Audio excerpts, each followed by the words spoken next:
1446 Ramadan 1 2025 March 1 ശനിയാഴ്ചയാണ് എന്നുള്ളത് വളരെ കൃത്യമായിട്ടുള്ള കണക്കാണ്.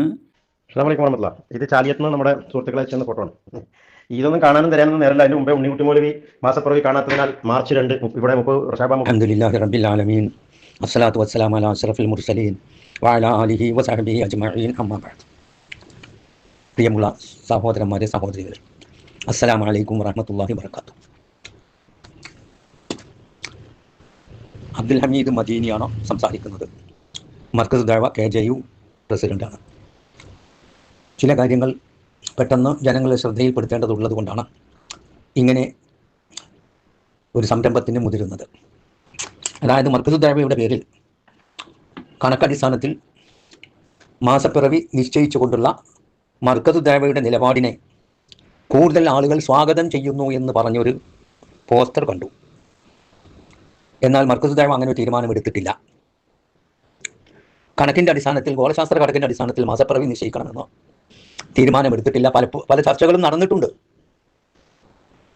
എന്നിട്ടും മർക്കസ് ദഅവ കാഴ്ച തന്നെയാണ് അടിസ്ഥാനം. അത് ലോകത്തെവിടെയെങ്കിലും കണ്ടാൽ നമുക്കത് അംഗീകരിക്കാമെന്ന റസൂൽ സല്ലല്ലാഹു അലൈഹി വസല്ലം സുന്നത്തുമായി ഈ ഗോളശാസ്ത്രത്തെ ബന്ധിപ്പിച്ചുകൊണ്ടാണ് മർക്കസ് ദഅവ തീരുമാനമെടുത്തിട്ടുള്ളത്. അപ്പോൾ ഗോളശാസ്ത്രം തള്ളിക്കളയുന്നില്ല, അത് ശരിയാണ്. ആ ഗോളശാസ്ത്രത്തിൻ്റെ സഹായത്താൽ നബി സല്ലല്ലാഹു അലൈഹി വസല്ലമയുടെ സുന്നത്തിനെ പ്രയോഗവൽക്കരിക്കാനാണ് മർക്കസ് ദഅവ പ്രയോഗവൽക്കരിക്കുകയാണ് ഇതുവരെ മർക്കസ് ദഅവ ചെയ്തു പോന്നിട്ടുള്ളത്. അതെല്ലാം ഒഴിവാക്കിക്കൊണ്ട് കണക്കിൻ്റെ അടിസ്ഥാനത്തിൽ മാസപ്പിറവി നിശ്ചയിക്കണമെന്ന് ഒരിക്കലും പറഞ്ഞിട്ടില്ല. എന്നാൽ ഈ വിഷയത്തിൽ മാസപ്പിറവി പ്രശ്നങ്ങളും പരിഹാരവും എന്ന വിഷയത്തിൽ ചില കാര്യങ്ങൾ നിങ്ങളെ ഞാൻ അറിയിക്കാൻ ഉദ്ദേശിക്കുന്നു. ഇവിടെ നമ്മൾ മനസ്സിലാക്കേണ്ടത്, ഒരു വർഷത്തിന് 12 മാസങ്ങളെയാണ് അറബികൾ ഇസ്ലാമിന് മുമ്പ് തന്നെ കണക്കാക്കി വന്നിരുന്നത്. വിശുദ്ധ ഖുർആൻ ഈ സമ്പ്രദായത്തെ അംഗീകരിച്ചുകൊണ്ട് പറഞ്ഞു, ഇന്ന ഇദ്ദത്ത ശുഹൂരി ഇൻദല്ലാഹി 12 ശഹ്റൻ ഫീ കിതാബില്ലാഹ് യൗമ ഖലഖസ് സമാവാതി വൽ അർള്. സൂറത്തു തൗബ 36. ആകാശഭൂമികളെ സൃഷ്ടിച്ചിട മുതൽ അള്ളാഹുവിൻ്റെ അടുക്കൽ മാസങ്ങളുടെ എണ്ണം 12 ആകുന്നു. അപ്പോൾ അത് ഖുർആൻ അംഗീകരിച്ച തത്വം തന്നെയാണ്. അപ്പോൾ ഈ 12 മാസങ്ങൾ എങ്ങനെ തീരുമാനിക്കണം, അതിൻ്റെ ഒടുക്കവും ആരംഭവും ഒടുക്കവും എങ്ങനെ എന്ന് നമ്മൾ ആരിൽ നിന്നാണ് സ്വീകരിക്കേണ്ടത്? നമ്മിൽ ഓരോരുത്തരിൽ നിന്നുമാണോ? അല്ല. അത് തീരുമാനിക്കാനും നമുക്ക് പ്രയോഗത്തിൽ വരുത്തുവാനുമാണ് അള്ളാഹു സുബ്ഹാനഹു വ തആല മുഹമ്മദ് നബിനെ അയച്ചത്. അപ്പോൾ ഈ ഖുർആൻ വചനങ്ങളുടെ ഒന്നാമത്തെ വ്യാഖ്യാതാവ് മുഹമ്മദ് നബി സല്ലല്ലാഹു അലൈഹി വസല്ലം തന്നെയാണ്. അക്കാര്യത്തിൽ യാതൊരു സംശയവുമില്ല. അത് ഖുർആൻ തന്നെ പ്രത്യേകം പറഞ്ഞിട്ടുണ്ട്.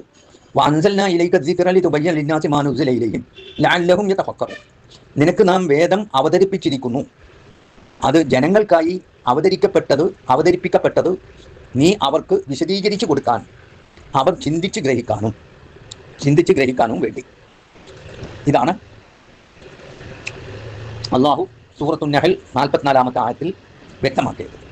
അപ്പോൾ ഈ ഖുർആൻ അള്ളാഹു മുഹമ്മദ് നബിക്കാണ് അവതരിപ്പിച്ചു കൊടുത്തത്. മുഹമ്മദ് നബിയാണ് അത് വിശദീകരിച്ച് തരേണ്ടത്. അപ്പോൾ മുഹമ്മദ് നബിയുടെ വ്യാഖ്യാനം തന്നെയാണ് ഖുർആൻ്റെ ഒന്നാമത്തെ വ്യാഖ്യാനം. നമ്മൾ സാധാരണ കുട്ടികളെ പഠിപ്പിക്കുമ്പോൾ പുസ്തകം എടുത്ത് കൈ കൊടുത്തിട്ട് വായിച്ച് പഠിച്ചോ എന്ന് പറയാറല്ല പതിവ്. ആ പുസ്തകം മുൻകൂട്ടി പഠിച്ച് അത് കുട്ടികളെ പഠിപ്പിക്കാൻ പരിശീലനം നേടിയ അധ്യാപകരെ നിയമിക്കുകയാണ് ചെയ്യുന്നത്. ആ അധ്യാപകരിലൂടെ പഠിച്ചെങ്കിൽ മാത്രമേ ആ പഠനം നേർവഴിക്ക് പോവുകയുള്ളൂ. അപ്പോൾ പരിശുദ്ധ ഖുർആൻ നമുക്ക് പഠിക്കാൻ അള്ളാഹു നിശ്ചയിച്ച അധ്യാപകനാണ് മുഹമ്മദ് നബി. ആ മുഹമ്മദ് നബിയുടെ അധ്യാപനത്തിലൂടെ അല്ലാതെ ആര് ഖുർആൻ മനസ്സിലാക്കാൻ ശ്രമിച്ചാലും അതെല്ലാം പിഴച്ച ചിന്തയായിരിക്കും അവർക്ക് അതുകൊണ്ട് നൽകുക എന്ന കാര്യത്തിൽ യാതൊരു സംശയവുമില്ല. അപ്പോൾ നബി സല്ലല്ലാഹു അലൈഹി വസല്ലം എങ്ങനെയാണ് ഈ വചനത്തെ വ്യാഖ്യാനിച്ചത് എന്ന് പരിശോധിച്ചാൽ നമുക്ക് വ്യക്തമായി മനസ്സിലാക്കാവുന്ന രീതിയിൽ അവിടെ നിന്ന് പറഞ്ഞു. നബി സല്ലല്ലാഹു അലൈഹി വസല്ലം പറഞ്ഞു, സൂമൂ ലി റുയതിഹി വ അഫ്തിറൂ ലി റുയതിഹി ഫഇൻ ഗുമ്മ അലൈക്കും ഫഉദ്ദു 30 യൗമൻ. ബുഖാരി. ചന്ദ്രക്കല കണ്ടാൽ നിങ്ങൾ നോമ്പെടുക്കുക, അത് കണ്ടാൽ മുറിക്കുകയും ചെയ്യുക. ഇനി മേഘാവൃതമായാൽ 30 ദിവസം എണ്ണി പൂർത്തിയാക്കുക. ബുഖാരി റിപ്പോർട്ടാണ്. അപ്പോൾ നബി സല്ലല്ലാഹു അലൈഹി വസല്ലമയുടെ ഈ വിശദീകരണം യാതൊരു സംശയത്തിനും ഇട നൽകാതെ വ്യത്യസ്ത രൂപത്തിൽ 107 പരമ്പരകളിലൂടെ സ്ഥിരപ്പെട്ടു വന്നിട്ടുണ്ട്. ഇത്രയും പ്രബലമായ ഹദീസ് വന്ന വിഷയങ്ങൾ വളരെ അപൂർവമാണ്. ഇത്രയും പ്രബലമായ ഹദീസ് ഉണ്ടായിരിക്കെ പിന്നെ എങ്ങനെയാണ് ഒരു മുസ്ലിമിന് മാസപ്പിറവി വിഷയത്തിൽ സംശയമുണ്ടാകുക? ഒരിക്കലും ഉണ്ടാവാൻ സാധ്യതയില്ല. ഒരിക്കൽ നബി സല്ലല്ലാഹു അലൈഹി വസല്ലമയും സഹാബത്തും റമദാൻ 29 മാസം കണ്ടില്ല. അതിനാൽ പിറ്റേന്ന് അവരെല്ലാവരും നോമ്പെടുത്തു, 30ാമത്തെ നോമ്പ്. തുടർന്ന് ഒരു യാത്രാ സംഘം ഉച്ചയോടടുത്ത സമയത്ത് മദീനയിൽ വന്നു. അവർ പറഞ്ഞു, പ്രവാചകരെ, ഇന്നലെ വൈകുന്നേരം ഞങ്ങൾ മാസപ്പിറവി കണ്ടു. ഇവരുടെ സാക്ഷിത്വം നബി സ്വീകരിക്കുകയും എന്നിട്ട് അനുയായികളോട് ഈ സമയം ഉച്ചയോടടുത്ത സമയമായതുകൊണ്ട് നാളെ നമസ്കാരത്തിന് ഈദ്ഗാഹിൽ പുറപ്പെടാനും ഇന്ന് നോമ്പ് മുറിക്കാനും കൽപ്പിക്കുകയാണ് ചെയ്തത്. ഇതാണ് നബി സല്ലല്ലാഹു അലൈഹി വസല്ലമയുടെ സുന്നത്ത്. ഇത് അബൂ ദാവൂദ്, നസായി റിപ്പോർട്ട് ചെയ്ത ഹദീസാണ്. ഇവിടെ 29 മാസം കാണാതിരുന്നപ്പോൾ ഗോളശാസ്ത്രം അനുസരിച്ച് പിറവി ഉണ്ടോ എന്ന് നബി സല്ലല്ലാഹു അലൈഹി വസല്ലം അന്വേഷിച്ചില്ല. എന്നാൽ ന്യൂമൂൺ അനുസരിച്ച് നോമ്പെടുക്കുന്ന യഹൂദികൾ മദീനയിൽ ധാരാളമുണ്ട്. അവരോട് ചോദിച്ച് ഇന്ന് മാസപ്പിറവി ഉണ്ടോ എന്ന് നബി സല്ലല്ലാഹു അലൈഹി വസല്ലം ഒരിക്കലും തന്നെ തിരക്കിയിട്ടില്ല. കണക്ക് ആരോടും ചോദിക്കാം, മുസ്ലിമിനോടും അമുസ്ലിമിനോടും ഒക്കെ ചോദിക്കാമല്ലോ. കണക്ക് എപ്പോഴും കണക്ക് തന്നെയാണ്. ഇങ്ങനെ നബി ചോദിച്ചിട്ടില്ല. അതിന് കണക്ക് പറഞ്ഞു തരുന്നതിന് മുസ്ലിം ആവണമെന്ന നിബന്ധനയില്ല. മദീനയിൽ അമുസ്ലിങ്ങളായ വൈദ്യന്മാരുണ്ടായിരുന്നു. അവർക്ക് പ്രാക്ടീസ് ചെയ്യാൻ നബി സല്ലല്ലാഹു അനുവാദവും കൊടുത്തിരുന്നു. ഇതിനെല്ലാം പുറമെ ബദറിൽ ബന്ധനസ്ഥരാക്കപ്പെട്ട കൊടിയ മുശ്രിക്കുകളെ സഹാബത്തിന് എഴുത്തും വായനയും പഠിപ്പിക്കാൻ നബി സല്ലല്ലാഹു അലൈഹി വസല്ലം അവരെ നിശ്ചയിക്കുകയും ചെയ്തു. ഇനി ഇന്നാ ഉമ്മത്തും ഉമ്മിയ ലാ നക്തുബു വലാ നഹ്സുബു എന്ന് പറഞ്ഞ ഹദീസ് നമ്മൾ എഴുതാത്തവരാണ്, വായിക്കാത്തവരാണ്.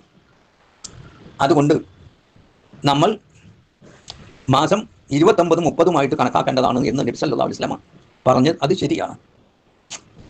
അതായത്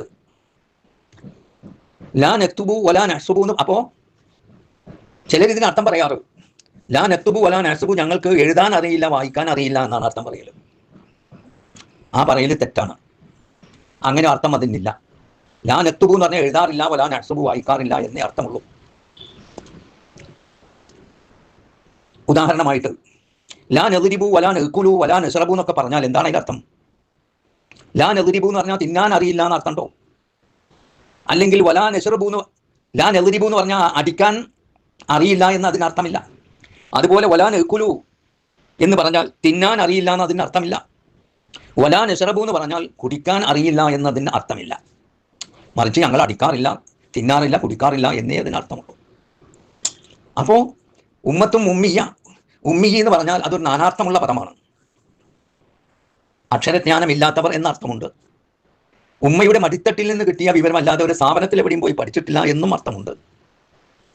അറബികൾക്കും പൊതുവെ ഉമ്മി എന്ന് പറയാറുണ്ട്. അത് യഹൂദികൾ ലൈസ അലൈനാ ബിൽ ഉമ്മിയീന സബീറുൻ എന്ന് പരിശുദ്ധ ഖുർആനിൽ വന്നിട്ടുണ്ട്. യഹൂദികളെ എന്തെങ്കിലും വിശ്വസിച്ച് സൂക്ഷിക്കാൻ ഏൽപ്പിച്ചാൽ അത് മുസ്ലിങ്ങൾക്ക് പിന്നെ തിരിച്ചു കൊടുക്കൂല. അവർ പറയും, ഞങ്ങളും ഈ അറബികളും തമ്മിൽ അങ്ങനെയുള്ള യാതൊരു ബന്ധവുമില്ല, അറബികളെ എത്ര വേണമെങ്കിലും ചൂഷണം ചെയ്യാം എന്ന ധാരണയാണ് അവർക്കുണ്ടായിരുന്നത്. അപ്പോൾ ഇങ്ങനെ അറബികൾ എന്ന അർത്ഥത്തിലും ആ പദം വന്നിട്ടുണ്ട്. അത് ഏതർത്ഥമാണോ ഓരോ സ്ഥലത്തും യോജിച്ച് വരുന്നത് ആ അർത്ഥമാണ് കൊടുക്കേണ്ടത്. അപ്പോൾ ഞങ്ങൾ ഉമ്മത്തും ഉമ്മിയാണെന്ന് പറഞ്ഞാൽ എഴുത്തും വായനയും അറിയാത്തത് കൊണ്ട് മാസം 29, 30 കണക്കാക്കണം എന്ന് ചിലർ പറയുകയും, അപ്പോൾ എഴുത്തും വായനയും അറിഞ്ഞാൽ അതിന് വിപരീതമായി പ്രവർത്തിക്കണമെന്നും അവിടെ മാസപ്പിറവി കാണേണ്ടതില്ല, അത് കണക്കിൻ്റെ അടിസ്ഥാനത്തിൽ ഉമ്മിയല്ലാത്തതുകൊണ്ട് കണക്കിൻ്റെ അടിസ്ഥാനത്തിൽ തീരുമാനിക്കാമെന്നും ചിലർ പറയാറുണ്ട്. തികച്ചും അത് തെറ്റാണ്. അങ്ങനെ ഒരു സമ്പ്രദായം നബി സല്ലല്ലാഹു അലൈഹി വസല്ലമയുടെ കാലത്ത് ഉണ്ടായിട്ടില്ല. എന്നാൽ ഞങ്ങൾ എഴുത്തും വായനയും അറിയാത്തവരാണ് എന്നതിന് അർത്ഥമില്ലെന്ന് ഞാൻ പറഞ്ഞല്ലോ. എന്നാൽ അറബികളിൽ എഴുത്തും വായനയും ഗോളശാസ്ത്രവും ഒക്കെ അറിയുന്നവരുണ്ടായിരുന്നു. അത് നമ്മൾ മനസ്സിലാക്കണം. ഈ കപ്പലോട്ട വിഷയത്തിൽ മുൻപന്തിയിൽ നിന്നിരുന്നത് അറബികളാണ്. ഗോളശാസ്ത്രം പഠിക്കാത്തവർക്ക് അങ്ങനെ കപ്പൽ ഓടിക്കാൻ അന്നത്തെ കപ്പൽ പായക്കപ്പലുകൾ ഓടിക്കാൻ ഒരിക്കലും തന്നെ സാധ്യമല്ല. അതുപോലെ തന്നെ അനന്തരാവകാശ നിയമം, സ്വത്ത്, ഇസ്ലാമിക നിയമമനുസരിച്ച് സ്വത്ത് ഭാഗിച്ചു കൊടുക്കണമെങ്കിൽ കണക്കറിയാത്തവർക്ക് അത് സാധ്യമല്ല. സഹാബത്ത് അത് നിർവഹിച്ചിരുന്നു. അതുപോലെ തന്നെ യുദ്ധാനന്തര സമ്പത്ത് ഭാഗിച്ചു കൊടുക്കുന്നിടത്തും കണക്ക് അറിയേണ്ടതുണ്ട്. അപ്പോൾ കണക്കറിയുന്നവർ അവരിലുണ്ടായിരുന്നു. ഇന്നും നമ്മുടെ നേരെ അങ്ങനെ തന്നെ ഗോളശാസ്ത്രം അറിയാവുന്നവർ മുസ്ലിം സമൂഹത്തിൽ എത്ര പേരുണ്ട്? 1% പോലും ഉണ്ടാവില്ല. കാരണം അത് എല്ലാവരും അത് പഠിക്കേണ്ടതില്ല. ഒരാൾ പഠിച്ചാൽ മതി. അത് ഫർദ് കിഫയാണ്. എല്ലാവരും അത് പഠിക്കണമെന്നില്ല. ആ നിലക്ക് ഇന്നും ഗോളശാസ്ത്രം എടുത്തു നോക്കിയാൽ ഈ സമുദായത്തിൻ്റെ അവസ്ഥ അതുപോലെ തന്നെയാണ്. ഇങ്ങനെ അറബികളിൽ കണക്കും അതുപോലെ ഗോളശാസ്ത്രവും പഠിച്ചവർ ഉണ്ടായിരുന്നു എന്നോ ഇമാം ദഹബി റഹിമഹുമുള്ള തൻ്റെ സിയറു അലാമിൻ നുബലാ എന്ന ഗ്രന്ഥത്തിൽ വ്യക്തമായി പറഞ്ഞിട്ടുണ്ട്. 1457. നബി സല്ലല്ലാഹു അലൈഹി വസല്ലമ മാസപ്പിറവി കണക്കനുസരിച്ച് നോമ്പും പെരുന്നാളും ഒരിക്കലെങ്കിലും നിർവഹിച്ചിട്ടുണ്ടോ? ഇല്ല എന്നുള്ളതാണ് ശരി. ഒരിക്കൽ പോലും നബി കണക്കനുസരിച്ച് നിർവഹിച്ചിട്ടില്ല. നബി മദീനത്ത് വന്ന് 10 കൊല്ലം മദീനയിൽ ജീവിക്കുകയും ഈ കാലഘട്ടങ്ങളിൽ 10 പ്രാവശ്യമെങ്കിലും നോമ്പ് വരികയും അതിന് വിധി പ്രസ്താവിക്കുകയും ചെയ്തിട്ടുണ്ട്. ഇവരൊക്കെ മാസപ്പിറവി കണ്ടതിൻ്റെ അടിസ്ഥാനത്തിൽ തന്നെയാണ്. പിന്നെ നബി സല്ലല്ലാഹു അലൈഹി വസല്ലമയ്ക്ക് ശേഷം ഖുലഫാഉർ റാഷിദുകളും മറ്റ് സഹാബിമാരും അവരുടെ കാലത്തൊന്നും കണക്കനുസരിച്ച് മാസം കണക്കാക്കുന്ന സമ്പ്രദായം ഉണ്ടായിരുന്നില്ല. മറിച്ച് മാസപ്പിറവി കണ്ടതിൻ്റെ അടിസ്ഥാനത്തിൽ തന്നെയാണ് നബിയും സഹാബത്തും മാസാരംഭം കുറിച്ചിരുന്നത്. അതാണ് നബി സല്ലല്ലാഹു അലൈഹി വസല്ലമയുടെ സുന്നത്ത്. നബി സല്ലല്ലാഹു അലൈഹി വസല്ലമ പരിശുദ്ധ ഖുർആന്റെ വചനങ്ങളെ ഇങ്ങനെയാണ് നമുക്ക് വിവരിച്ചു തന്നത്. ഇങ്ങനെ നബിയുടെ സുന്നത്ത് നബിയുടെയും സഹാബത്തിൻ്റെയും മാതൃക വ്യക്തമായി മനസ്സിലാക്കിയതിനു ശേഷം അതിനെതിരെ പ്രവർത്തിക്കുന്നവരെ വളരെ ഗൗരവമായ താക്കീതാണ് അവർക്ക് ഖുർആൻ നൽകുന്നത്. ومن يشاقق الرسول من بعد ما تبين له الهدى ويتبع غير سبيل المؤمنين نوليه ما تولى ونصليه جهنم وساءت مصيرا. നിസാ 115. ആരെങ്കിലും സന്മാർഗം വ്യക്തമായി മനസ്സിലാക്കിയ ശേഷം, അതായത് മാസപ്പിറവി വിഷയത്തിൽ സന്മാർഗം എന്ന് പറയാൻ നമുക്ക് ഉറപ്പുള്ളത് നബിയുടെയും സഹാബത്തിൻ്റെയും മാതൃകയാണ്. ആ മാതൃക മനസ്സിലാക്കിയതിനു ശേഷം റസൂലിനോട് എതിര് പ്രവർത്തിക്കുക. ഈ മാതൃകക്ക് എതിര് പ്രവർത്തിക്കുകയും മുഅ്മിൻ അല്ലാത്തവരുടെ മാർഗത്തെ പിൻപറ്റുകയും ചെയ്താൽ, ഇവിടെ മൂമിനുകളുടെ മാർഗം എന്ന് പറയുന്നത് സഹാബത്തിൻ്റെ മാർഗമാണ്. ഖുർആൻ നേർക്കുനേരെ മൂമിൻ എന്ന് പ്രതിപാദിച്ചത് സഹാബത്തിനെ പറ്റിയാണ്. ഈ സഹാബത്തിൻ്റെ മാർഗമല്ലാത്ത മറ്റൊരു മാർഗം അവലംബിക്കുകയും ചെയ്താൽ അവനെ തിരിഞ്ഞ പ്രകാരം അവൻ്റെ പാട്ടിന് നാം വിടും. അവൻ്റെ പാട്ടിന് നാം തിരിച്ചു വിടുകയും അവസാനം നരകത്തിൽ കടത്തി എരിക്കുകയും ചെയ്യും. അത് എത്രയോ മോശമായ പര്യവസാനമാണ്. ഇങ്ങനെയുള്ള താക്കീതാണ് നബിയുടെയും സഹാബത്തിൻ്റെയും മാതൃകക്ക് എതിരായി പ്രവർത്തിക്കുന്നവർക്ക് പരിശുദ്ധ ഖുർആൻ നൽകിയിട്ടുള്ളത്. ഇത് നമ്മൾ ഗൗരവപൂർവ്വം തന്നെ കണക്കിലെടുക്കേണ്ടതാണ്. ദീനിൻ്റെ പേരിൽ എന്തെങ്കിലും അങ്ങോട്ട് പറഞ്ഞു കളയാമെന്ന് വിചാരിക്കരുത്. ആ പറയുന്ന കാര്യം മുഹമ്മദ് നബി സല്ലല്ലാഹു അലൈഹി വസല്ലമയും സഹാബത്തിൻ്റെയും മാതൃക അനുസരിച്ചായിരിക്കണം. അത് വീണ്ടും സൂറത്ത് തൗബയിൽ അള്ളാഹു പറയുന്നു, വസാബിഖൂനൽ അവ്വലൂന മിനൽ മുഹാജിരീന വൽ അൻസാർ വല്ലദീന തബഊഹും ബിഇഹ്സാൻ റളിയല്ലാഹു അൻഹും വറദു അൻഹു അഅദ്ദ ലഹും ജന്നാത്തിൻ തജ്രി തഹ്തഹൽ അൻഹാർ വദാലികൽ ഖാലിദീന ഫീഹാ അബദ വദാലികൽ ഫൗസുൽ അലീം. സൂറത്ത് തൗബ 100-ാമത്തെ ആയത്ത്. അതായത് ആദ്യമേ ഇസ്ലാമിലേക്ക് വന്ന മുഹാജിറുകളും അൻസാറുകളും. ആരാണ് മുഹാജിറുകൾ അൻസാറുകൾ നമുക്കറിയാം, അതിനെപ്പറ്റി ഇപ്പോൾ വിശദീകരിക്കുന്നില്ല. വല്ലദീന തബഊഹും ബിഇഹ്സാൻ, അവരുടെ സുഹൃതങ്ങളിൽ അവരെ പിൻപറ്റിയവരെയും റളിയല്ലാഹു അൻഹും, അള്ളാഹു അവരെ തൃപ്തിപ്പെട്ടിരിക്കുന്നു. അപ്പോൾ ആദ്യമേ ഇസ്ലാമിലേക്ക് വന്ന മുഹാജിറുകളെയും അൻസാറുകളെയും അവരുടെ സുഹൃതങ്ങളിൽ പിൻപറ്റുക എന്നാണ് പറഞ്ഞത്. അവരിൽ വല്ല അബദ്ധവും വന്നു പോയിട്ട് അത് പിൻപറ്റുക എന്നുള്ളതല്ല. വല്ലദീന തബഊഹും ബിഇഹ്സാൻ, അങ്ങനെ അവരെ പിൻപറ്റുന്നവരെ അള്ളാഹ് തൃപ്തിപ്പെട്ടിരിക്കുന്നു. വറദു അൻഹു, അവർ അള്ളാഹുവിനെയും തൃപ്തിപ്പെട്ടിരിക്കുന്നു. അതിനെന്താണെന്ന് അള്ളാഹ് പ്രതിഫലം വാഗ്ദത്തം ചെയ്തത്?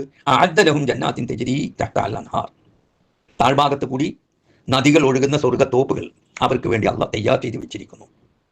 അതിൽ അവർ ശാശ്വതമായി വസിക്കും. വദാലികൽ ഫൗസുൽ അലീം, അതാണ് മഹത്തായ വിജയം. ഈ മഹത്തായ വിജയത്തിലേക്ക് നമുക്ക് എത്തിച്ചേരണമെങ്കിൽ നമ്മൾ എന്ത് ചെയ്യണം? നബി സല്ലല്ലാഹു അലൈഹി വസല്ലമയുടെയും സഹാബത്തിൻ്റെയും മാതൃക മാസപ്പിറവി വിഷയത്തിലാണെങ്കിലും മറ്റ് ഏത് വിഷയത്തിലാണെങ്കിലും ഈ മാതൃക പിൻപറ്റിയാണ് നമ്മൾ ജീവിക്കേണ്ടത്. നേരെ മറിച്ച് ഈ മാതൃകകളൊക്കെ ഉണ്ടായിരിക്കെ അതെല്ലാം വലിച്ചെറിഞ്ഞുകൊണ്ട് ബുദ്ധിയുടെ അടിസ്ഥാനത്തിൽ കാര്യങ്ങൾ തീരുമാനിക്കണം എന്ന് പറയുന്നത് ഒരിക്കലും ഇസ്ലാം അംഗീകരിക്കുന്നില്ല. ഇസ്ലാം എന്ന് പറഞ്ഞാൽ അക്കലും നക്കലും കൂടിയതാണ്. അത് കേവലം അക്കലിൻ്റെ അടിസ്ഥാനത്തിലാണ് കാര്യങ്ങൾ നിർവഹിക്കുന്നതെങ്കിൽ, അതായത് ബുദ്ധിയുടെ അടിസ്ഥാനത്തിലാണ് കാര്യങ്ങൾ നിർവഹിക്കുന്നതെങ്കിൽ ഹുഫയുടെ താഴ്ഭാഗമായിരുന്നു തടയേണ്ടിയിരുന്നത് എന്ന് അലി റളിയല്ലാഹു അൻഹുവിൽ നിന്ന് റിപ്പോർട്ട് ചെയ്ത ഹദീസിൽ കാണാം. അദ്ദേഹം പറഞ്ഞു, ലൗകാന ദീനു ബിർറഇ, ദീന് ബുദ്ധി അനുസരിച്ചാണ് ദീനി കാര്യങ്ങൾ നിർവഹിക്കുന്നതെങ്കിൽ ലകാന അസ്വലുൽ ഹുഫി ഔലാ ബിൽ മസ്ഹ്, ഹുഫയുടെ അടിഭാഗമാണ് താഴ്ഭാഗത്തേക്കാൾ തടയാൻ അർഹത. വഖദ് റഅയ്തു റസൂലല്ലാഹി സ്വല്ലല്ലാഹു അലൈഹി വസല്ലം യംസഹു അലാ ളാഹിരി ഹുഫൈഹി, റസൂൽ സല്ലല്ലാഹു അലൈഹി വസല്ലം ഹുഫയുടെ മേൽഭാഗമാണ് തടഞ്ഞത്, അടിഭാഗമല്ല. അപ്പോൾ കേവലം ബുദ്ധിയുടെ അടിസ്ഥാനത്തിൽ ആണ്ട് നിർവഹിച്ചാൽ പോരാ. ബുദ്ധിയുടെ അടിസ്ഥാനത്തിൽ കിതാബും സുന്നത്തും മനസ്സിലാക്കി പ്രവർത്തിക്കുകയാണ് നാം ചെയ്യേണ്ടത്. ഇത് മറ്റൊരു ഹദീസിൽ ഇങ്ങനെ കാണാൻ നമുക്ക് എല്ലാവർക്കും അറിയാവുന്ന ഹദീസ്, തറക്തു ഫീക്കും അംറൈൻ ലൻ തളില്ലു മാ തമസ്സക്തും ബിഹിമാ കിതാബല്ലാഹി വസുന്നത റസൂലിഹി. മുസ്ലിം. രണ്ട് കാര്യം നബി അവസാനമാണ് നമ്മോട് ഉപദേശിച്ച ഉപദേശമാണ്. രണ്ട് കാര്യം നിങ്ങൾക്ക് തന്നുകൊണ്ടാണ് ഞാൻ ഈ ദുനിയാവിൽ നിന്ന് വേർപിരിഞ്ഞു പോകുന്നത്. അത് രണ്ടും മുറുകെ പിടിക്കുന്ന കാലത്തോളം നിങ്ങൾ പഴിച്ചു പോകില്ല. ഏതാണത്? അള്ളാഹുവിൻ്റെ കിതാബും നബിയുടെ സുന്നത്തും. ഇത് രണ്ടും മുറുകെ പിടിച്ച് ജീവിക്കുന്നിടത്തോളം കാലം നിങ്ങൾ പഴിച്ചു പോവുകയില്ല എന്ന് നബി സല്ലല്ലാഹു അലൈഹി വസല്ലം നമുക്ക് ഉറപ്പ് തന്നിട്ടുണ്ട്. അള്ളാഹും ഈ കാര്യത്തെ സത്യപ്പെടുത്തിയിട്ടുണ്ട്. അള്ളാഹ് പറയുന്നു, ഇൻ കുന്തും തുഹിബ്ബൂന അല്ലാഹ ഫത്തബിഉനി യുഹിബ്ബുകുമുല്ലാഹ്. നിങ്ങൾ അള്ളാഹുവിനെ ഇഷ്ടപ്പെടുന്നുവെങ്കിൽ എന്ത് വേണം? ഫത്തബിഉനി, എന്നെ നിങ്ങൾ പിൻപറ്റണം, എൻ്റെ സുന്നത്തിനെ പിൻപറ്റണം. അങ്ങനെ എൻ്റെ സുന്നത്തിനെ പിൻപറ്റിയാൽ യുഹിബ്ബുകുമുല്ലാഹ്, അള്ളാഹ് നിങ്ങളെയും സ്നേഹിക്കും. വയഗ്ഫിർ ലക്കും ദുനൂബക്കും, നിങ്ങളുടെ പാപങ്ങളെ പുറത്തു തരും. വല്ലാഹു ഗഫൂറുർ റഹീമാണ്. അപ്പോൾ നബിയെ പിൻപറ്റിക്കൊണ്ട് മാത്രമേ നമുക്ക് അള്ളാഹുവിൻ്റെ പ്രീതി നേടിയെടുക്കാൻ സാധിക്കുകയുള്ളൂ എന്ന് കട്ടായമായി തന്നെ പരിശുദ്ധ ഖുർആൻ വ്യക്തമാക്കി. അതുപോലെ തുടർന്ന് പറഞ്ഞു, ഖുൽ അത്തിഉല്ലാഹ വറസൂല ഫഇൻ തവല്ലൗ ഫഇന്നല്ലാഹ ലാ യുഹിബ്ബുൽ കാഫിരീൻ. നിങ്ങൾ അള്ളാഹുവിനെയും റസൂലിനെയും അനുസരിക്കണം. ഫഇൻ തവല്ലൗ, ഇതിൽ നിങ്ങൾ പിന്തിരിയുകയാണെങ്കിൽ, റസൂലിൻ്റെ സുന്നത്തിൽ നിന്നും അള്ളാഹുവിൻ്റെ നിർദ്ദേശങ്ങളിൽ നിങ്ങൾ പിന്തിരിയുകയാണെങ്കിൽ ഫഇന്നല്ലാഹ ലാ യുഹിബ്ബുൽ കാഫിരീൻ, അത്തരം സത്യനിഷേധികളെ അള്ളാഹു ഇഷ്ടപ്പെടുന്നില്ല. ഇങ്ങനെയുള്ള വചനങ്ങളെല്ലാം നമുക്ക് പരിശുദ്ധ ഖുർആനിൽ ധാരാളം ഇത്തരത്തിലുള്ള വചനങ്ങൾ വേറെയും കാണാം. മറ്റൊരു മുന്നറിയിപ്പും കൂടി, നബിയുടെ സുന്നത്തിന് വിപരീതം പ്രവർത്തിക്കുന്നവർക്ക് ഒരു മുന്നറിയിപ്പ് അള്ളാഹ് നൽകിയിരിക്കുന്നു. അതായത് ഫൽയഹ്ദരില്ലദീന യുഖാലിഫൂന അൻ അംരിഹി, നബിയുടെ സുന്നത്തിന് എതിരെ പ്രവർത്തിക്കുന്നവരെ അൻ തുസീബഹും ഫിത്നത്തുൻ, അവർക്ക് ഫിത്ന ബാധിക്കുമെന്ന് അവർ മനസ്സിലാക്കട്ടെ. ഔ യുസീബഹും അദാബുൻ അലീം, അല്ലെങ്കിൽ വേദനാജനകമായ ശിക്ഷ. അപ്പോൾ നബിയുടെ സുന്നത്തിന് എതിരെ പ്രവർത്തിച്ചാൽ അവിടെ പിന്നെ ഫിത്നയാണ് ഉണ്ടാവുക, അഭിപ്രായ വ്യത്യാസങ്ങൾ ഉണ്ടാകും, വിമർശനങ്ങൾ ഉണ്ടാകും, ഭിന്നിപ്പുകൾ ഉണ്ടാകും. ഇതൊക്കെ ഉണ്ടാകുന്നത് നബിയുടെ സുന്നത്തിൽ നിന്ന് നമ്മൾ വ്യതിചലിക്കുന്നത് കൊണ്ടാണ്. അതിനും പുറമെ വേദനാജനകമായ ശിക്ഷയും അവർക്കുണ്ടാകുമെന്ന് പരിശുദ്ധ ഖുർആൻ വ്യക്തമാക്കിയിട്ടുണ്ട്. ഇനി ഒരു കാര്യം കൂടി ഞാൻ സൂചിപ്പിക്കട്ടെ. നമുക്കറിയാം, നബി സല്ലല്ലാഹു അലൈഹി വസല്ലമയുടെ മൂന്നാളുടെ കഥ.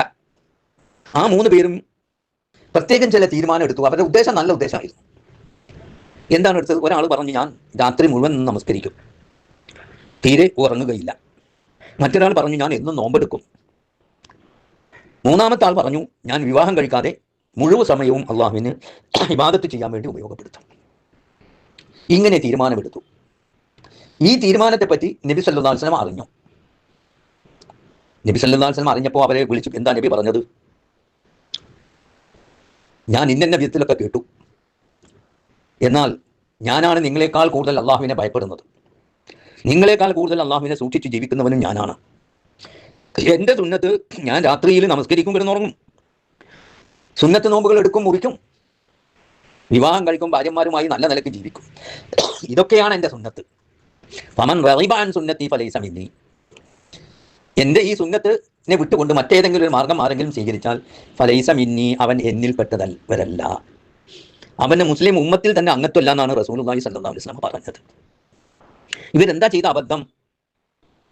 അവരുടെ ബക്രി നിമിത്തം ബക്രിയിൽ തീവ്രത കൂട്ടുകയാണ് അവർ ചെയ്തത്.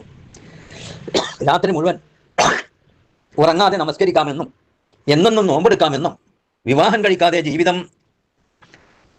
അള്ളാഹുവിനും റസൂലിനും വേണ്ടി നീക്കിവെക്കാമെന്നും ശപഥം ചെയ്തവർ എൻ്റെ സുന്നത്തിനെതിരാണ് നീങ്ങുന്നത്. അതുകൊണ്ട് അവർക്ക് ഇസ്ലാമിൽ തന്നെ അംഗത്വമല്ല എന്നാണ് മുഹമ്മദ് നബി പറഞ്ഞത്.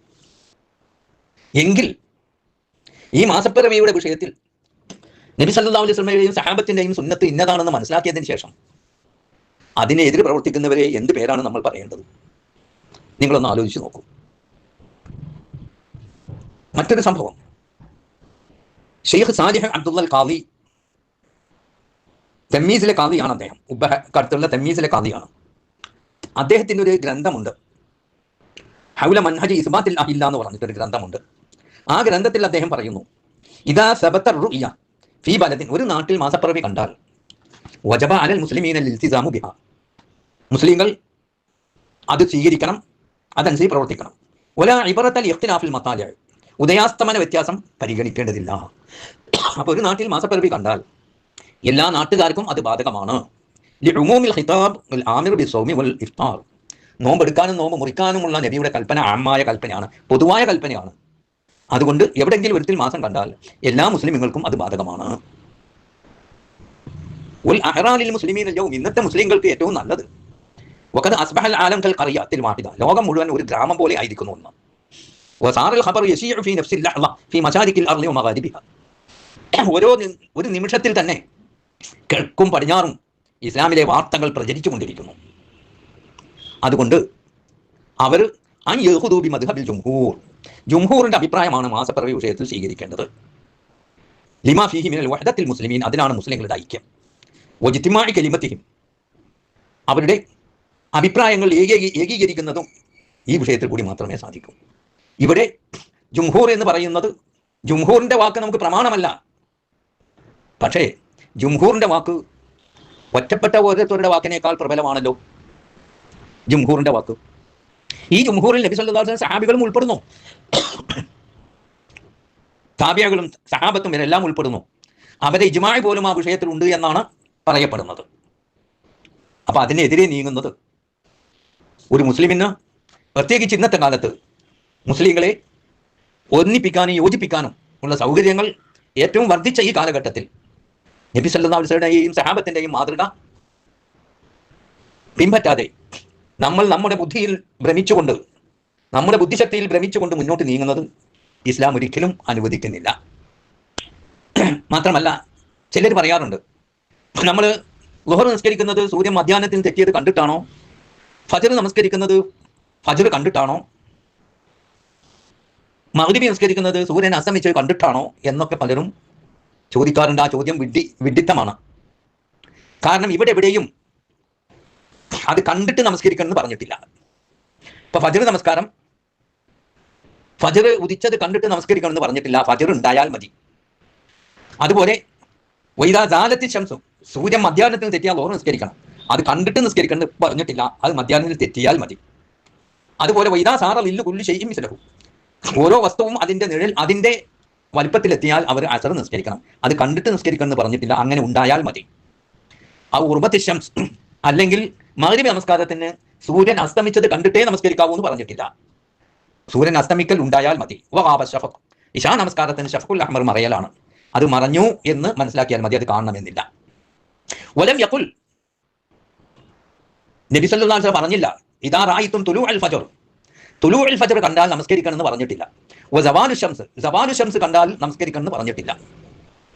ഫൈദൻ ബിഅയ്യി വസീലത്തിൻ അലിംനാ, അതുകൊണ്ട് ഏത് മാർഗത്തിലൂടെയും നാം ഫജ്ർ ആയി, സവാലു ശംസ് ഉണ്ടായി, ഉറൂബായി എന്ന് എങ്ങനെ നമ്മൾ അറിഞ്ഞാലും വുജൂദു തിൽക്കൽ അലാമ സല്ലൈന, ഈ അടയാളങ്ങൾ ഉണ്ടാവലാണ് അതിന് നിബന്ധനമായി വെച്ചത്. അതുകൊണ്ട് നമുക്ക് നമസ്കരിക്കേണ്ടതാണ്. അപ്പൊ നമസ്കരിക്കുന്നിടത്ത് അത് കാണണമെന്ന് പറഞ്ഞിട്ടില്ല. നേരെ മറിച്ച് നോമ്പിന്റെയും പെരുന്നാളിന്റെയും കാര്യത്തിൽ സൂമൂലി റൂയത്തിഹി വാഫ്തിറൂലി റൂയത്തിഹി എന്ന് പറഞ്ഞതുകൊണ്ട് അത് കാണുക തന്നെ വേണം.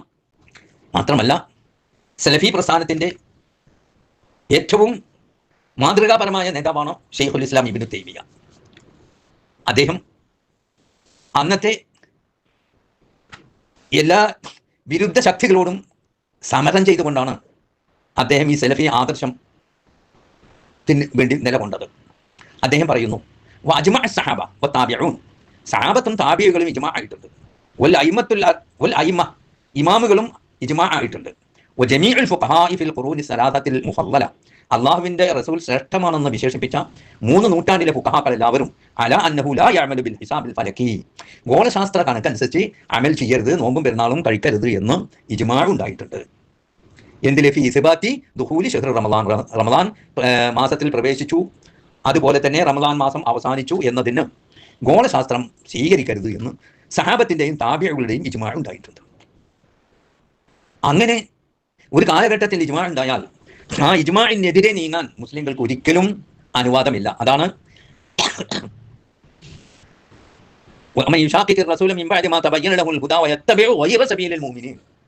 മൂമിനുകൾ അല്ലാത്തവരുടെ മാർഗമാണ് അവർ പിൻപറ്റുക. ഇവിടെ മൂമിനുകൾ എന്ന് പറയുന്നത് സഹാബത്ത് അടക്കമുള്ള ഈ പണ്ഡിതന്മാരെ സംബന്ധിച്ചാണ്. അവരുടെ ഐക്യകണ്ഠേനയുള്ള ഒരു അഭിപ്രായമുണ്ടെങ്കിൽ അതിനെതിരെ നീങ്ങാൻ പാടില്ല. ഒമങ്കാല ബിൽ ഹിസാബ്, ഇതൊന്നും കണ്ടില്ല കേട്ടില്ല എന്ന് നടിച്ചുകൊണ്ട് കണക്കുമായി മുന്നോട്ട് പോകുന്നവർ ഫഹുവ ളാല്ലും ഫി ശരീഅ, ശരീഅത്തിൽ അവൻ വഴിപിഴച്ചവനാണ്. വ മുബ്തദിഉൻ ഫി ദീൻ, ദീനിൽ അവൻ ബിദ്അത്തുകാരനുമാണ്. മുഖാലിഫുൻ ലിൽ അഖൽ, അഖലിനെതിരുമാണ്. ഇത് ശൈഖുൽ ഇസ്ലാം ഇബ്നു തൈമിയ്യയാണ് തൻ്റെ മജ്മൂഉൽ ഫതവ 25-ാം വാല്യം 132-ാം പേജിൽ വന്നത്. അപ്പോൾ നബിയുടെ സുന്നത്തും സഹാബത്തിന്റെ ഇജ്മാഉം വ്യക്തമായി തെളിഞ്ഞതിന് ശേഷം ഇങ്ങനെ കണക്കിന്റെ അടിസ്ഥാനത്തിലാണ് അത് തീരുമാനിക്കേണ്ടതെന്നുള്ള അഭിപ്രായം പറയുന്നവർ ളാല്ലും മുളില്ലുമാണ് എന്ന കാര്യത്തിൽ യാതൊരു സംശയവുമില്ല. അത്തരക്കാരെ പിൻപറ്റാൻ പാടില്ല, അവരുടെ വാക്കുകൾ കേൾക്കാനേ പാടില്ല. മാത്രമല്ല വഹാദൽ ഇജ്മാഉ ഹക്കാഹു ഇബ്നുൽ മുൻദിർ, ഇബ്നുൽ മുൻദിർ ഇത് ഉദ്ധരിച്ചിട്ടുണ്ട്.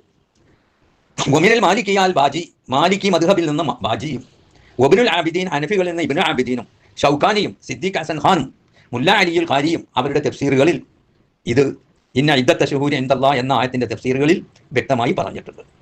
ഹൗല മൻഹജി ഇസ്ബാത്തില്ലാഹി ഇല്ല എന്ന ഗ്രന്ഥത്തിൽ. പിന്നെ മറ്റൊരു സംഭവം ഇബ്നു ഹജർ അസ്കലാനി പറയുന്നു, വഖൗലുഹു ഫിൽ ഹദീസ് ഫഇൻ ഉമ്മ അലൈക്കും ഫക്മിലുൽ ഇദ്ദത്ത സലാസീൻ, ഹദീസിൽ വന്ന ഫഇൻ ഉമ്മ അലൈക്കും ഏകാവൃതമായാൽ ഫക്മിലുൽ ഇദ്ദത്ത സലാസീൻ, 30 എണ്ണം പൂർത്തിയാക്കണമെന്ന് പറഞ്ഞത് എന്നാണ് പറഞ്ഞത്. വലം യഖുൽ ഫസ്അലു അഹ്ലൽ ഹിസാബ്, കണക്കുകാരോട് ചോദിക്കണം എന്നല്ല പറഞ്ഞത്. എന്തേ മുഹമ്മദ് നബിക്ക് അങ്ങനെ പറയാമായിരുന്നില്ലേ? ഫൈൻ ഉമ്മ അലൈക്കും ഫസ്അലു അഹ്ലൽ ഹിസാബ് എന്ന് എന്തേ നബിക്ക് അറിയാത്തതുകൊണ്ട് അങ്ങനെ പറയാതിരുന്നത്? അതല്ലല്ലോ. നബി ഇവിടെ സിദ്ദീഖ് ഹസൻ ഖാന്റെ ഒരു തഫ്സീറുണ്ട്. ആ തഫ്സീറിൽ അദ്ദേഹവും പറയുന്നുണ്ട് നബി എന്തുകൊണ്ട് ഫസ്അലു അഹ്ലൽ ഹിസാബ് എന്ന് പറഞ്ഞില്ല. അത് പറയാതിരുന്നത് കണക്കിനെ അടിസ്ഥാനമാക്കിക്കൊണ്ട് നോമ്പും പെരുന്നാളും നിശ്ചയിക്കാൻ പാടില്ല എന്നതുകൊണ്ടാണ്. എന്നിട്ട് ഒരു വിഭാഗം ജനങ്ങൾ കണക്കിന്റെ അടിസ്ഥാനത്തിൽ നോമ്പും പെരുന്നാളും നിശ്ചയിക്കാറുണ്ട്. അവർ റാഫിലികളാണ്, ഷിയാക്കളാണ്. ഇത് ഫതഹുൽ ബാരി 5-ാം വാല്യം 608-ാം പേജ്. അപ്പൊ ഷിയാക്കൾ അങ്ങനെയാണ്, കണക്കിന്റെ അടിസ്ഥാനത്തിലാണ് അവർ നോമ്പും പെരുന്നാളും ആചരിക്കാറ്. ആ ഷിയായിസമാണ് നമ്മുടെ കേരളത്തിലും കൊടുന്ന് ഇവിടുത്തെ സെലഫികളുടെ ഇടയിൽ പ്രചരിപ്പിക്കാൻ ചിലർ ശ്രമിക്കുന്നത്. അത് നമ്മൾ കരുതിയിരിക്കണം. മാത്രമല്ല ലോകത്ത് ഇന്ന് കണക്കിന്റെ അടിസ്ഥാനത്തിൽ നോമ്പും പെരുന്നാളും കഴിക്കുന്നത് എൻ്റെ അറിവിൽപ്പെട്ടിടത്തോളം തുർക്കി മാത്രമേ ഉള്ളൂ. മറ്റെവിടെയും ഈജിപ്തിലും അങ്ങനെയാണ് ചിലർ പറയാറുണ്ട്. അല്ല, ഈജിപ്തിൽ അവിടുത്തെ ദാറുൽ ഇഫ്താർ പ്രഖ്യാപിക്കലാണ്. അല്ലെങ്കിൽ സുഊദുമായി നല്ല കാലാവസ്ഥയിലാണ് അവരെങ്കിൽ സുഊദിന്റെ അഭിപ്രായം സ്വീകരിക്കാറുമുണ്ട് എന്നാണ് ഈജിപ്തിലുള്ള ചിലരുമായി ബന്ധപ്പെട്ടപ്പോൾ നേർക്കുനേരെ എനിക്ക് മനസ്സിലാക്കാൻ സാധിച്ചത്. അതുപോലെ അമേരിക്കൻ നാടുകളിലും സുഊദിന്റെ പ്രഖ്യാപനത്തെ അനുസരിക്കാനാണ് സാധാരണ പതിവ്. അതനുസരിച്ചാണ് അവിടെയും നടക്കാറ്. എന്നാൽ അവിടെ ഉദയാസ്തമനത്തിന് വലിയ വ്യത്യാസമുണ്ട്. എന്നാലും സുഊദിന്റെ പ്രഖ്യാപനത്തെയാണ് സ്വീകരിക്കാറ്. ഒരു ചെറിയൊരു വിഭാഗം അമേരിക്കയിൽ കണക്കിന്റെ അടിസ്ഥാനത്തിൽ നീങ്ങുന്നവരുമുണ്ട് എന്ന് അവിടെ ജോലി ചെയ്യുന്ന എൻ്റെ മകനിൽ നിന്നോ എനിക്ക് മനസ്സിലാക്കാൻ സാധിച്ചു. അവർ ചെറിയൊരു ന്യൂനപക്ഷമാണ്. കണക്കിന്റെ അടിസ്ഥാനത്തിൽ മാത്രം ഭൂരിപക്ഷ മുസ്ലിങ്ങളും സുഊദിന്റെ മാസപ്പിറവിയാണ് പിൻപറ്റാറ് എന്നും വ്യക്തമായി മനസ്സിലാക്കാൻ സാധിച്ചു. ഇനി ഒരു കാര്യം കൂടി പറയാനുള്ളത്, ഇഖ്തിലാഫുൽ മതാലെ പരിഗണിക്കണം എന്നതിന് ഖുറൈബിന്റെ ഒരു ഹദീസ് മാത്രമാണുള്ളത്. എന്നാൽ ഞാൻ അതിനെപ്പറ്റി ഇനി കൂടുതൽ സമയം ദീർഘിച്ചത് കൊണ്ട് വിശദീകരിക്കുന്നില്ല. ഖുറൈബിന്റെ ഹദീസ് ഷാമിൽ മാസം കണ്ട വിവരം മദീനത്ത് വന്ന് പറഞ്ഞു. അപ്പോൾ അബ്ദുല്ലാഹിബ്നു അബ്ബാസ് സ്വീകരിച്ചില്ല. ഹാക്കദ അമർന റസൂലുള്ളാഹി, എങ്ങനെയാണ് അള്ളാഹുന്റെ റസൂൽ കൽപ്പിച്ചത് എന്നുള്ള അതിന് പല വ്യാഖ്യാനമുണ്ട്. അള്ളാഹുന്റെ റസൂൽ കൽപ്പിച്ചത് ഇത് ഷഹാദത്താണ്, ഷഹാദത്തിന് ഒരാൾ പോരാ എന്നാണ് അള്ളാഹുന്റെ റസൂൽ കൽപ്പിച്ചത് എന്നും ചിലർ അർത്ഥം പറഞ്ഞിട്ടുണ്ട്. ഇനി അല്ലെങ്കിൽ തന്നെ ഈ ഖുറൈബിന്റെ ഹദീസിനെ ഇന്ന് ഷാമുകാരും സ്വീകരിക്കുന്നില്ല, മദീനക്കാരും സ്വീകരിക്കുന്നില്ല, ആർക്കും വേണ്ട. ഇവിടെ കേരളത്തിലുള്ള കുറച്ച് ആളുകൾക്ക് മാത്രമേ അത് വേണ്ടൂ, അയിമക്കിടന്ന് ചുറ്റിപ്പരണ്ട് കളിക്കുന്നുള്ളൂ. അതുകൊണ്ട് ആ നടപടിയും ശരിയല്ല. ഞാൻ നേരത്തെ പറഞ്ഞു സൂമൂലി റുയത്തി അഫ്തറൂലി റുയത്തി എന്നുള്ള ഹദീസ് ഏതാണ്ട് 107 പരമ്പരകളിലൂടെ സ്ഥിരപ്പെട്ട ഹദീസാണ്. അത്രയും പ്രബലമായ ഹദീസ് മറ്റ് വിഷയങ്ങളിൽ അപൂർവമായിട്ട് കാണാൻ കഴിയും. ഇത്ര പ്രബലമായ ഹദീസ് ഉണ്ടായിട്ട് അതനുസരിച്ച് അമല് ചെയ്യാതെ അത് ദുർവ്യാഖ്യാനിച്ച് ചർവിത ചർവണം നടത്തിക്കൊണ്ട് ഫിത്നയും ഫസാദും ഉണ്ടാക്കുക എന്നുള്ളത് ഒരിക്കലും ഒരു മുസ്ലിമിന് യോജിച്ചതല്ല എന്ന് നാം മനസ്സിലാക്കുക. ഇവിടെ ഈ ഖുറൈബിന്റെ ഹദീസിനും സൂമൂലി റുയത്തിഹി എന്ന് പറഞ്ഞ ഹദീസിനെ ജമ്മു ചെയ്തുകൊണ്ട് നാസറുദ്ദീൻ അൽബാനി തന്റെ അൽ മുത്തഫരിഖാത്ത് എന്ന ഗ്രന്ഥത്തിൽ പറയുന്നു, അത് തമ്മിൽ വൈരുദ്ധ്യം തീർക്കാൻ അദ്ദേഹം പറഞ്ഞ ന്യായം, ആ ഷാമിൽ മാസം കണ്ടത് ആ ഷാമുകാർക്ക് മാത്രമാണ് ബാധകം. അതുപോലെ അബ്ദുല്ലാ ഇബ്നു അബ്ബാസ് സ്വീകരിക്കാതിരുന്നത് മദീനക്കാർക്ക് മാത്രം ബാധകമാണ്. അത് ആ വിഷയം അതിനോട് കൂടി അവസാനിച്ചു, അത് മാതൃകയാക്കാൻ പാടില്ല എന്നാണ് നാസറുദ്ദീൻ അൽബാനി പറഞ്ഞത്. അദ്ദേഹം സർവസമ്മതനായ ഒരു ഹദീസ് പണ്ഡിതനാണ്. അപ്പോൾ ഇത്രയും വിശദീകരിച്ചത് ഈ വിഷയം മനസ്സിലാക്കാൻ വേണ്ടിയാണ്. മർക്കസ് ദഅവ ആരെയും ഈ മാസപ്പിറവിയുടെ വിഷയം പറയാനോ പ്രഖ്യാപിക്കാനോ ആരെയും ഏൽപ്പിച്ചിട്ടില്ല. ഈ പോസ്റ്റർ കണ്ടപ്പോൾ, മർക്കസ് ദഅവയുടെ പേരിൽ വ്യാജമായി ഇറക്കിയ പോസ്റ്റർ കണ്ടപ്പോൾ ഞാൻ മർക്കസ് ദഅവ KNM-ന്റെ പ്രസിഡന്റിനെയും സെക്രട്ടറിയെയും എല്ലാം വിളിച്ചു അന്വേഷിച്ചു. അപ്പോൾ അവരും പറഞ്ഞത് ഞങ്ങളിത് അറിയില്ല എന്ന്. അപ്പോൾ ഈ വിധത്തിൽ മർക്കസ് ദഅവയുടെ കെട്ടുറപ്പിനെയും ഭദ്രതയെയും തകർക്കാൻ വേണ്ടിയുള്ള ചില ശ്രമങ്ങൾ പല ഭാഗത്തു നിന്നും നടക്കുന്നുണ്ട്. അത് മനസ്സിലാക്കുകയും ഖുർആനും സുന്നത്തും അനുസരിച്ച്, പരമാവധി ഖുർആനും സുന്നത്തും അനുസരിച്ച് നമ്മുടെ ജീവിതം ക്രമീകരിക്കുകയും മാസപ്പിറവി വിഷയത്തിലും ആ ഖുർആനും സുന്നത്തും തന്നെയാണ് നമ്മുടെ മാതൃക എന്ന് ഉറച്ചു വിശ്വസിക്കുകയും ചെയ്യുന്ന സത്യവിശ്വാസികളുടെ കൂട്ടത്തിൽ അള്ളാഹു നമ്മെ ഉൾപ്പെടുത്തുമാറാകട്ടെ. വാഖിറു ദഅ്വാനാ അനിൽ ഹംദുലില്ലാഹി റബ്ബിൽ ആലമീൻ.